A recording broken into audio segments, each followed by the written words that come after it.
BJP का पहला सौगात है, जहां कि मुख्यमंत्री के बारे में ये नहीं पता है कि वो कितनी पढ़ाई उन्होंने की है।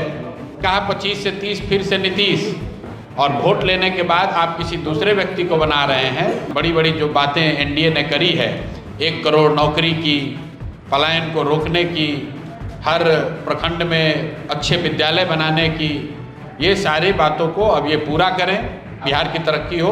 लेकिन जिस तरीके से सरकार बन रही है वो ना लोकतांत्रिक है, ना मर्यादा के अधीन है। चाणक्य और आर्यभट्ट, विक्रमशिला और नालंदा की ज्ञान की भूमि बिहार, उसको चाल चरित्र चेहरा की बात करने वाली बीजेपी का पहला सौगात है, जहां कि मुख्यमंत्री के बारे में ये नहीं पता है कि वो कितनी पढ़ाई उन्होंने की है, जिसके बारे में ये नहीं पता है कि उनका चाल चरित्र चेहरा पर जो पहले दाग जो लगा हुआ है उस पर उन्होंने कोई सफाई, कोई टिप्पणी नहीं दी है। लेकिन ये नई भाजपा है और इस भाजपा में ऐसे ही लोगों की चलती है, और उन्होंने बिहार पर एक नया चेहरा थोपा है। आज शायद शपथ ले रहे हैं, खुद ले लिया। तो मुझे जो जानकारी है, भाजपा के स्वयं लोग नहीं आए थे आज। पूरे देश के भाजपा का शायद ही कोई बड़ा लीडर आज आया है। कोई भाजपा का मुख्यमंत्री, उप मुख्यमंत्री दूसरे राज्य से भी नहीं आया है।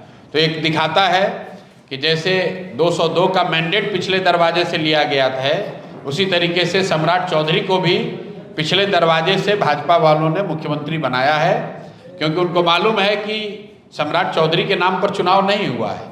चुनाव तो नीतीश कुमार के नाम पर हुआ, और कहीं ना कहीं बिहार के लोगों के साथ धोखा हुआ।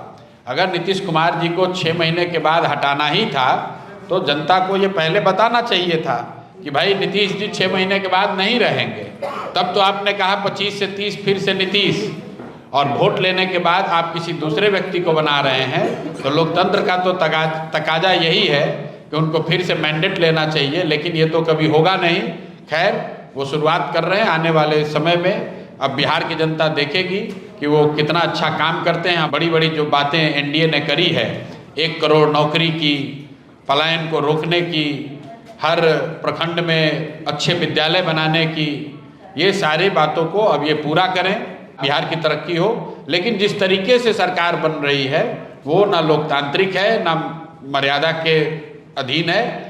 अब लेकिन अभी जिसकी लाठी उसकी भैंस वाली बात है। दिल्ली में उनकी सरकार है, जैसे चाहें पैसा बांट के वोट ले लिया।